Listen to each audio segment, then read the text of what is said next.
కొత్త బట్టలు, కొత్త వెలుగులు. మీ ఇంటి పండుగ సంతోషాలకు అసలైన చిరునామా సిఎంఆర్ షాపింగ్ మాల్. అందరికీ భోగి, సంక్రాంతి, కనుమ శుభాకాంక్షలు.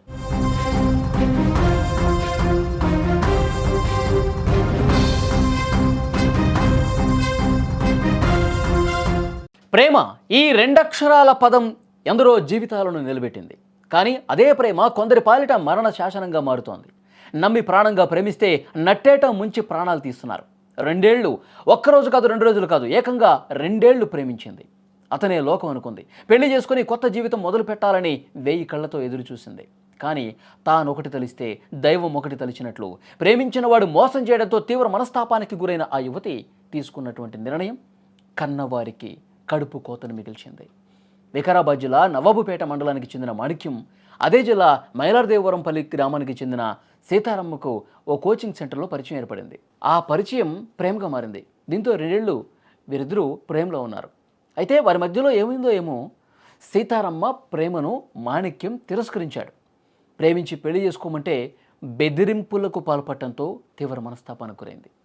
సీతారమ్మ ఈ విషయం ఇంట్లో ఎలా చెప్పాలో అర్థం కాల. జరిగిన విషయాన్ని స్నేహితులకు చెప్పి బోరున విలపించింది. తనకు తానే ధైర్యం చెప్పుకునే ప్రయత్నం చేసింది.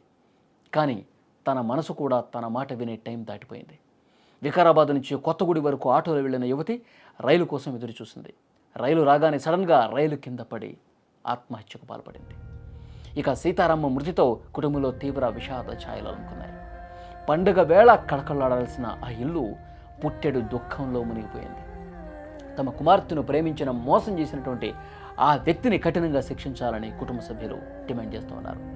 చాలా అంటే చాలా బాధపడుతుంది. అంటే సీతారమ్మ అసలు ఆత్మహత్య చేసుకోవాలనే ఆలోచన చేయటం అంటే ఆమె ఎంతగా బాధపడిందో, తన మనసు ఏ విధంగా కుంగిపోయిందో, ప్రేమించిన వాడి ఆలోచనలతో తను పూర్తిగా ఏ విధంగా ఉండిపోయిందో దీన్ని బట్టి అర్థమవుతుంది. అంటే ప్రేమించిన వాడు దూరం అయితే తనకి ఇంకా జీవితం లేదు, ఇంకా భవిష్యత్తు లేదు అని భావించింది. కానీ ప్రేమ ఒక్కటే జీవితం కాదు. వాడి బుద్ధి ముందే తెలిసిందని చెప్పి గ్రహించాల. అలాంటి మనస్తత్వం ఉన్నటువంటి వ్యక్తి, వాడి ఆలోచన, వాడి వ్యవహారం, వాడు మోసకారితనం ఇవన్నీ ముందే తెలిసినందుకు ఇంకా నేను అదృష్టవంతురాలని చెప్పి తాను భావించాలి. వాడు పోతే పోయాడు, నా లైఫ్ ఏంటి? నన్ను కనిపించిన నా తల్లిదండ్రులు నా మీద ఎన్నో ఆశలు పెట్టుకుంటారు. వాళ్ళని దుఃఖంలో పడేయటమే కదా నేను ఈ నిర్ణయం తీసుకోవటం. వాడు మోసపు మనిషి అని చెప్పి ముందు తెలియటం వల్ల ఇంకా నేను అదృష్టంగా భావించి నా జీవితంలో సరైన వ్యక్తి ఇతను కాదని చెప్పి ముందే తెలియటం అనేది చాలా మంచి విషయం. అలా ఆలోచించాలి నేటి యువత. ఎవరైనా సరే ప్రేమించిన వాడు మోసం చేశాడంటే ఇంకా మనం ఆనందపడాలి. వాడు మోసం చేసే మనస్తత్వం ఉంది కాబట్టి, నాకు ముందు తెలిసింది కాబట్టి ఇంకా నేను మంచి వ్యక్తిని చూస్ చేసుకోవాలి, ఇతను నాకు కరెక్ట్ కాదు, కరెక్ట్ టైంకి తెలిసింది. లేదంటే అలాంటి మోసపు మనిషిని, అలాంటి ఒక కన్నింగ్ మెంటాలిటీ ఉన్నటువంటి వ్యక్తి జీవితంలోకి వస్తే జీవితం మొత్తం నరకమే కదా, జీవితం మొత్తం చీకటైపోతుంది కదా, వాడు ఉన్నన్ని రోజులు నరకం చూపిస్తాడు కదా. కాబట్టి ముందు తెలిసినందుకు ఇంకా సంతోషపడాలి. నేటి యువత ఏ విధంగా ఆలోచించాలి? వాడు ఏదో ప్రేమించాడు, మోసం చేశాడు, వెళ్ళిపోయాడు అనేదానికంటే ఇంకా నాకు మంచి భవిష్యత్తు ముందు ఉంది, ఇంకొక మంచి వ్యక్తిని, మంచి మనసున్న మనిషిని దేవుడు నా కోసం ముందు పెట్టాడు, భవిష్యత్ అంతా ఇక స్వర్ణమయం కాబోతుందని చెప్పి అలా ఆలోచన చేయాలి. కానీ ఈ విధంగా తప్పుడు నిర్ణయాలు తీసుకోవటం, క్షణికావేశంలో, బలహీన క్షణంలో ఈ విధంగా చనిపోవాలని నిర్ణయం తీసుకోవటం కరెక్ట్ కాదు. యువత దీని మీద దృష్టి పెట్టాల్సినటువంటి అవసరం ఉంది. ఈ విధంగా ఆలోచన చేయాల్సినటువంటి అవసరం ఉంది. ఇప్పుడు చూడండి, ఆ తల్లిదండ్రులు వాళ్ళు ఎంత బాధపడుతూ ఉన్నారు. తనకి జీవితమే లేదనుకుంటుంది, కానీ మంచి జీవితం ముందుందని చెప్పి గ్రహించలేకపోయింది ఆ తల్లి. చాలా బాధాకరమైన విషయం.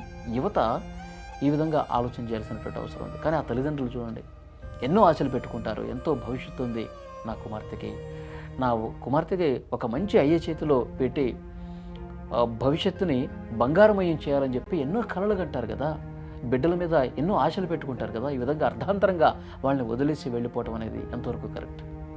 ప్రతి ఒక్కరూ కూడా జీవితాన్ని సీరియస్గా తీసుకోవాలి. ప్రతి ఒక్కరూ కూడా తమ జీవితం ఏ విధంగా ఉండాలో అది వాళ్ళ చేతుల్లోనే ఉంది. కొంత వివేకంతో ఆలోచిస్తే భవిష్యత్తు బాగుంటుంది, తల్లిదండ్రులు కూడా హ్యాపీగా ఉంటారు. నా బిడ్డ చచ్చుడు మూల కారణము, ఎగమాంకి మాణిక్యము మూల కారణం. వాడే చంపిండు, వాడు చంపకున్నా ఇంకెవడు చంపిండు, వాడికి తప్ప ఎవడు చంపలేడు. వీరే నా సాధ్యం ఆయన ముచ్చట, ఇంతకన్నా ఎక్కువ లేదు. నాయన నేను అని చేసుకుంటా అన్నది, అరే రార చేపిస్తా మీ ప్రామిని తోలుకొని రమ్మన్న, రాలేడు. 2 ఏళ్ళ దినం కోరి సతాయించి వానికి మూల కారణాన చచ్చింది. దానికి కఠిన శిక్షలు దయచేసి ఏమా నేడి మీకు ఏం దోషి అది చేయండి. ల్యాబ్కు చదువుతా అన్నది, చదువుతా అంటే వానికి అని ఊరికి పోయింది, ఫోన్ బస్తీ కట్టి ఉన్నది, వచ్చే తప్పు లేదు. ఏం తిట్టిండ్రో ఏం కొట్టిండ్రో వాళ్ళు ఇంటికాడ వచ్చింది, కాడికి పడ్డది. ఇక అంతకన్నా ఇంకెక్కువేమున్నది. ఆయన మూల కారణాన నా బిడ్డ చచ్చింది. దయచేసి ఏమనకట్టిన ఇచ్చాను వానికి అయ్యింది. నా మనసు శాంతి కాదు, నా మనసు శాంతి కాదు, నా మనసు శాంతి కాదు. ఈ అమ్మాయి చనిపోయినకే మాణికం అనే ఎక్కుమామిడి గ్రామానికి చెందిన గడ్డం మాణికం అనే వ్యక్తి. అయితే వీళ్ళు ఒక 2-3 సంవత్సరాలుగా ప్రేమించుకుంటున్నారు. అయితే ముందు వీళ్ళు కోచింగ్ పోయారు. మాణికం అనే వ్యక్తి చిత్తారాం అనే వెనకాల నేను పడ్డాడు అన్నట్టు, నువ్వు అంటే నాకు ఇష్టం, నేను పెళ్లి చేసుకుంటాను వెనక పడ్డాడు.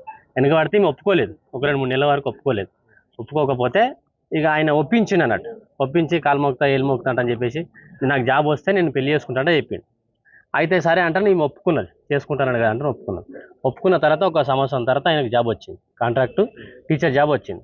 వచ్చిన తర్వాత ఇక జాబ్ వచ్చింది కదా, చేసుకుంటావా అంటారంటే నేను మా అమ్మ వద్దంటుంది, మా నాయన వద్దంటుంది, మా చెల్లెలు వద్దంటున్నట్టు బొంకింటి 2 రోజులు. అయితే 2 సంవత్సరాలు అయిపోయింది.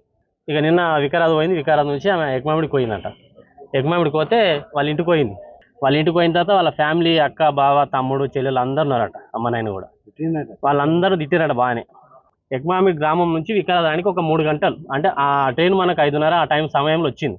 ఆ టైం లోపల ఒక 3 గంటల టైం లోపల వాళ్ళే వచ్చి మేము చంపి ఆ రైలు పట్టాలలో వేసిర్రా, ఆమె ఆమె వండదా అనేది తెలియదు. కారణము వాని గురించే ఆమె చచ్చిపోయింది.